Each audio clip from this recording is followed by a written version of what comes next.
அஸ்ஸலாமுலைக்கும். Welcome back to Rasitha's hobbies. Friends, இன்றைக்கி நம்ம சேனலில் ரொம்பவே டேஸ்டியான வெயிட் லாஸ் பிரியாணி ரெசிபி தான் பார்க்க போகிறீங்க. டயட்டில் இருக்கிறவங்களும் இந்த வெயிட் லாஸ் பிரியாணியை தாராளமாக சாப்பிட்லாம். வெயிட் கெயின் ஆகவே ஆகாது. ஏன்னா இதில் low carbohydrate fibre rich ingredient தான் நம்ம சேர்க்க போகிறோம். இப்போ இதை செய்ய ஆரம்பிச்சிடலாம். அடுப்பை பற்ற வச்சு ஒரு பேனில் 2 டேபிள் ஸ்பூன் நெய்யும் 2 டேபிள் ஸ்பூன் எண்ணெயும் சேர்த்து சூடான பிறகு ஹோல் கரம் மசாலா எல்லாத்தையும் சேர்த்துக்கலாம்.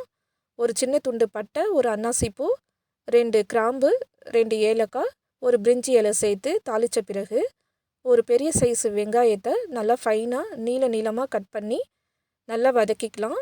இப்போது இந்த வெங்காயம் நல்லா ப்ரௌனிஷாக வெந்துருச்சு. இந்த ஸ்டேஜில் 1.5 டேபிள் ஸ்பூன் இஞ்சி பூண்டு பேஸ்ட்டு சேர்த்து பச்சை வாசனை போகிற வரைக்கும் வதக்கியாச்சு. ஒரு சின்ன சைஸு தக்காளி பழத்தை சேர்த்து நல்லா மசிய வெந்து வர வரைக்கும் வேக வச்சுக்கலாம். இப்போ தக்காளி வெந்துருச்சு. இதில் ஒரு கீரிய பச்சை மிளகாவும் சம அளவு கொத்தமல்லியும் புதினாவும் சேர்த்து வதக்கிக்கலாம். ஒரு சின்ன சைஸு கேரட் எடுத்து இந்த மாதிரி சைஸில் வெட்டி வச்சுருக்கேன், அதையும் சேர்த்து வதக்கிக்கலாங்க. இப்போ கேரட் வெந்துருச்சு.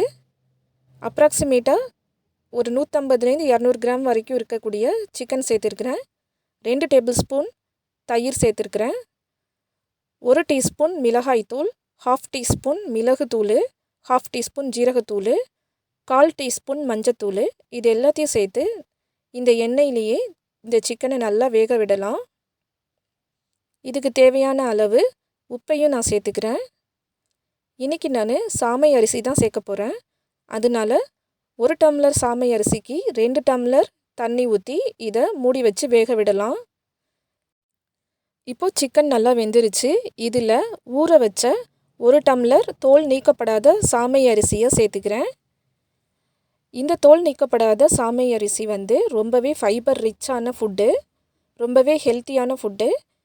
இப்போ இதை மூடி வச்சு மறுபடியும் வேக விடலாம். தண்ணி எல்லாம் இப்போ நல்லா வத்திருச்சு பாருங்கள். சாமை அரிசி வெயிட் லாஸ் பிரியாணி ரொம்ப சூப்பராக வந்திருக்குது பாருங்கள். ஒன்றோட ஒன்று ஒட்டாமல் குழஞ்சு போகாமல் நல்லா உதிரியாக வந்திருக்குது.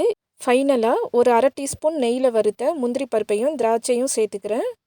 கொஞ்சமாக கொத்தமல்லி தலையும் ஒரு டெக்கரேஷனுக்காக சேர்த்துக்கலாம். அவ்வளோதாங்க. இந்த ஹெல்த்தியான ஃபைபர் ரிச் ஃபுட்டை டயட்டில் இருக்கிறவங்களும் தாராளமாக சாப்பிட்லாம். வெயிட் லாஸ் பண்ணுறதுக்கு இந்த ஃபைபர் ரிச் ஃபுட்டு ரொம்பவே ஹெல்ப் பண்ணும். சண்டே ஒரு நாள் நம்ம வீட்டில் இருக்கிறவங்க எல்லோரும் பாஸ்மதி அரிசியில் செஞ்ச பிரியாணியை சாப்பிடும்போது டயட்டில் இருக்கிறவங்க இந்த மாதிரி ஹெல்த்தியான வெயிட் லாஸ் பிரியாணியை செஞ்சு சாப்பிட்லாம். இந்த வீடியோ உங்களுக்கு பிடிச்சிருந்தா லைக் பண்ணுங்கள்.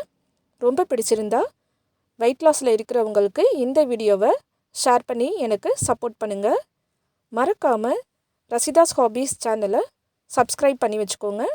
பக்கத்தில் இருக்கிற நோட்டிஃபிகேஷன் பெல் ஐக்கானில் ஆல் பட்டனையும் சேர்த்து ப்ரெஸ் பண்ணுங்கள். அப்போ தான் நான் தொடர்ந்து போடக்கூடிய வீடியோஸ் எல்லாமே உங்களை சேரும் நோட்டிஃபிகேஷன் மூலமாக. இவ்வளோ நேரமாக இந்த வீடியோவை பொறுமையாக பார்த்ததுக்காக தேங்க்ஸ் ஃபார் வாட்சிங். Bye friends.